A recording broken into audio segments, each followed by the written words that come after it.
ऊपर होता है। तो हम दर्शन करे होंगे शंकर जी के मंदिर में नंदी के, तो नंदी का एक पांव उठा हुआ होता है, एक पांव नीचा की ओर होता है। शिव पुराण की कथा कहती है, मान लो कोई हड्डी से जुड़ा हुआ रोग, नेत्रों से जुड़ा हुआ, मस्तिष्क से जुड़ा हुआ कोई रोग रहता है, तो एक नीले कलर का फूल आता है महाराज। उस फूल में हल्दी डालकर गुरुवार का प्रदोष पड़ने पर जो नंदी के पांव के पास समर्पित कर देता है महाराज, उसका रोग धीरे धीरे समाप्त होने लगता है।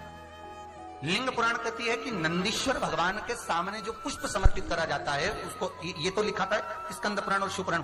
लिंग पुराण कहती है जो फूल आपने समर्पित करा उसको लाकर पानी की बाल्टी में डालकर आप स्नान भी कर सकते हो, उससे भी हड्डी के जितने रोग होते हैं उसमें आराम लगने लगता है। जैसे कहीं शरीर नहीं चल रहा, हाथ झुंड पड़ रहा है, हाथ काम नहीं कर रहा, हाथ में झुंझुनी आ रही है, कंपन आ रहा है, उसमें भी ये प्रयोग पर होना चाहिए बृहस्पतिवार की प्रदोष। कौन से वार की?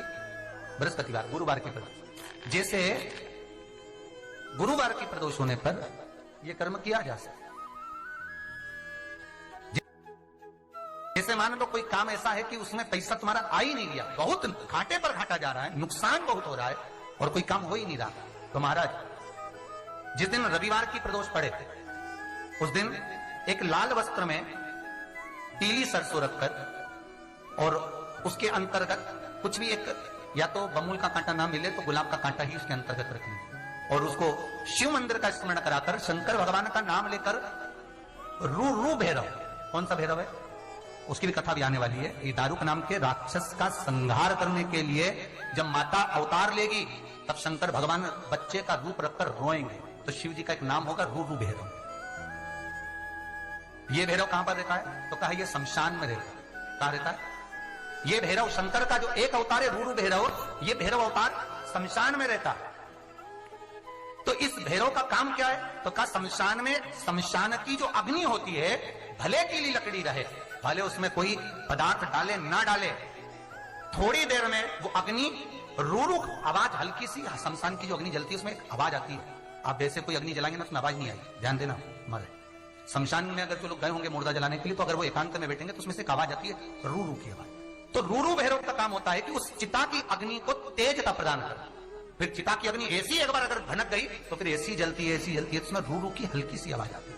कई लोग कहते हैं हवा की आवाज, पर वो भैरव की आवाज, उसका नाम है रू भैरव। तो शिव पुराण कह रही है कि उस सरसों को, कांटे को रूरू भैरव का नाम लेकर जिस व्यापार जो नहीं चल रहा है, दुकान जो नहीं चल रही है, उस दुकान के सामने, उस व्यापार के सम्मुख में उसको जला दिया जाता है। ये करा जाता है रवि प्रदोष के दिन महाराज। कौन से प्रदोष? रवि प्रदोष। जो सुख का भान कराता है, व्यापार की उन्नति के लिए, समृद्धि के लिए, लक्ष्मी के लिए इसका प्रयोग किया जाता है। और फिर निवेदन करेंगे, जितने भी उपाय बताए जाते हैं उन उपाय को मंदिर के शिवलिंग पर करें। फिर बार बार बोल रहे हैं, घर के शिवलिंग पर नहीं। घर का शिवलिंग चल होता है, उठाया, थाली में रखा, निलाया, वापिस रखा, और मंदिर का जो शिवलिंग होता है वो स्थिर होता है। मंदिर के शिवलिंग पर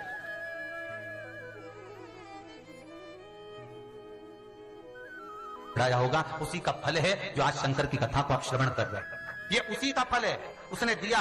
उसके एक लोटे पानी का भी फल जाता नहीं, नष्ट नहीं होता, समाप्त नहीं होता। उसके एक लोटे पानी का भी फल जीव को प्राप्त होता है। आप शंकर को अगर एक बेलपत्र चढ़ाए हो, उसका पुण्य आपको जरूर प्राप्त होगा महाराज, उसका फल आपको जरूर प्राप्त होगा। आप शंकर के मंदिर के बाहर से निकल कर गए हो, उसके मंदिर का शिखर का भी दर्शन करा है, तो उसका पुण्य फल आपको प्राप्त होगा। किसी शंकर के मंदिर में तुमने प्रदोष के दिन, कभी शिवरात्रि के दिन, मान लो कहीं खिचड़ी बन रही थी, उसमें हरी मिर्ची ही दे दी होगी, जरा सा तेल साबुदाना ही दे दिया होगा, उसका भी फल तुम्हें प्राप्त हुआ है। कुछ ना कुछ तुमने जो शिव को दिया, उसका फल कभी समाप्त नहीं होता, वो अजर और अमर है और हजारों गुना प्राप्त होता है, हजारों।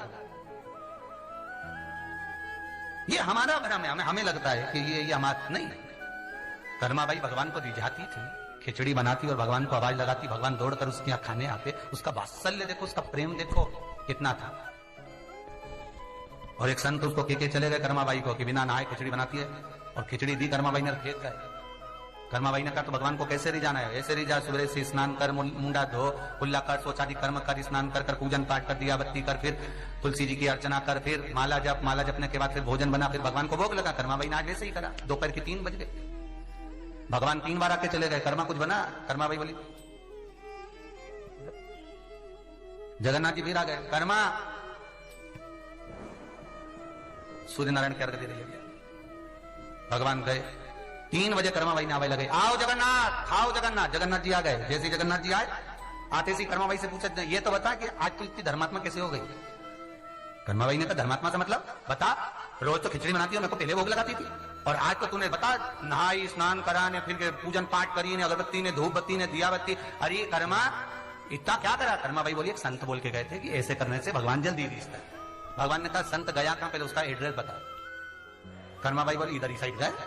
भगवान बोले, खिचड़ी तो बाद में खाऊंगा, पहले संत को निपटा के आता है, रुक जा। और भगवान दौड़ के गए, और संत जा रहे थे, राम राम राम करते। भगवान जगन्नाथ ने दो एक धर के, संत ओंधे चित्ता पड़े। जैसे ही संत चित्ता पड़े, कौन? भगवान के तेरा बाप जगन्नाथ। उठ खड़ा, प्रभु आप कैसे आ गए? भगवान बोले, कैसे आप बात जान दे, पहले कर्माबाई को बोल क्या, जैसी बनाती थी वैसी बना। जब बोल उसको जाके, पहले वहां जाते। संत दौड़ कर गए, कर्माबाई के चरण पकड़ लिए। अरे कर्मा, भगवान को जपते जपते मेरी पूरी जिंदगी हो गई। अरे दाढ़ी ने मुंह साफ सफेद हो गई कर्माबाई, पर आज तक जगन्नाथ नहीं मिला। तेरे चक्कर में आज दिख गया। गजब करा कर्मा तूने, आज भगवान का दर्शन करा दिया। पर कर्मा एक निवेदन है, तू कुछ मत कर, अगरबत्ती धर दे। तू तो जैसी बनाती थी भाई खिचड़ी, वैसी बनी। कर्माबाई बोले, स्नान नहीं करती तो क्या नहीं चलेगा? तो जब वो बासी बासी का खा जाए तू तो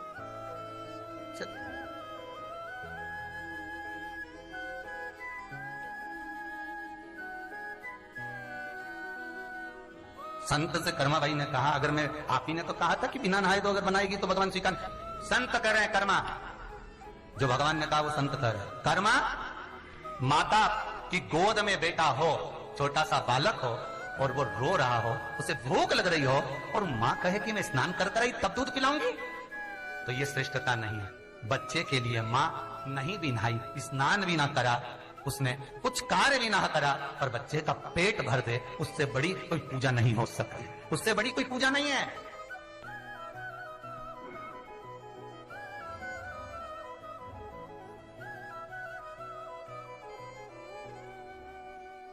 ससुर ने कहा, बेटा चाय बना दे। बस अभी स्नान करके अब भी आई, मैं पूजन करके अब भी उठी, मैं ये काम करके अब भी आई। और पति ने कहा, जरा चाय ला दे, तो सारा काम चूल्हा में जाने दो, सबसे पहले चाय बनाई, गिला के दे। मतलब पिता और पति में अंतर आ गया। पति के लिए तुरंत ला कर दिया है, और पिता कह दिया कि ये कर दे, थोड़ा टाइम लग रहा है, जा रही हूं, कर रही हूं, अभी बनाती हूं, बस ये काम हाथ का कर लो, फिर करके यार। नहीं, श्रेष्ठता वो है कि सेवा के धर्म को प्रथम रखा जाए। कर्माबाई ने जो सेवा करी वो दिल से करी, हृदय से। उसको दिखावा नहीं आता था कर्माबाई को, उसकी चित्तवृत्ति में दिखावा नहीं था। तो संत, साधु, सन्यासी, तपस्वी, साधक, उपासक किसी एक के नहीं होते। संत संत होता है, साधु साधु होता है, सन्यासी सन्यासी होता है, तपस्वी तपस्वी होता है, साधक साधक होता है। उसको किसी से मतलब नहीं, उसको रस तत्व से मतलब, भगवान की भक्ति। श्री